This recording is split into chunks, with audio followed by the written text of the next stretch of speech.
Pertamina Marketing Operasional Regional 7 Sulawesi memastikan penyaluran BBM bersubsidi di wilayah Sulawesi Selatan masih normal. Wacana kelangkaan BBM membuat sebagian kalangan masyarakat melakukan konsumsi berlebihan dan berdampak pada kelangkaan.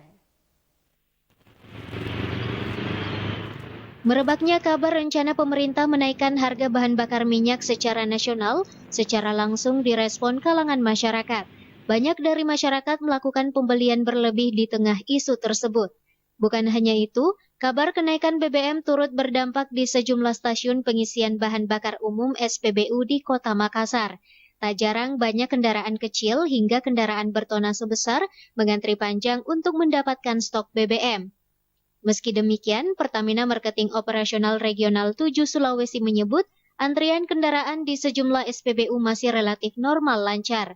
Menurutnya, antrian akibat wacana kenaikan harga BBM sehingga Pertamina mengimbau masyarakat tidak lakukan konsumsi berlebih. Taufik menambahkan, jika dilihat dari data konsumsi di Sulsel, untuk Pertalite realisasinya di angka 3.400 kiloliter per hari, dengan stok sebesar 17.000 kiloliter. Sementara realisasi konsumsi solar mencapai 3.400 kiloliter per hari, dengan stok solar di Sulsel mencapai 15.000 kiloliter, sehingga dianggap relatif aman karena mampu menampung konsumsi hingga 4 kali lipat. Jika dilihat dari data konsumsi versus stok yang kita miliki untuk Sulawesi Selatan, itu untuk Pertalite realisasinya diangkat ke lebih dari 3.400 kiloliter per hari.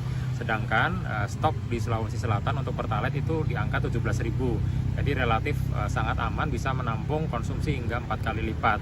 Namun masyarakat tidak perlu membeli secara berlebih. Kemudian untuk solar itu konsumsinya harian per hari ini itu di angka 3.400 kiloliter dengan stok di Sulawesi Selatan itu mencapai lebih dari 15.000 kiloliter, sehingga lonjakan 5 kali lipat sekalipun kita masih sanggup untuk menampung. Oleh karena itu masyarakat kami himbau untuk tidak melakukan sekali lagi pembelian secara berlebih dan patut mewaspadai oknum-oknum yang memang dia rela mengantri berjam-jam di SPBU. Patut diduga itu adalah sebagai profesi penimbun, entah melangsir BBM ke tempat lain, sehingga kami harapkan juga pada momen-momen seperti ini itu kepolisian dan juga pemerintah daerah ikut turun langsung. Tim Liputan Slebes TV.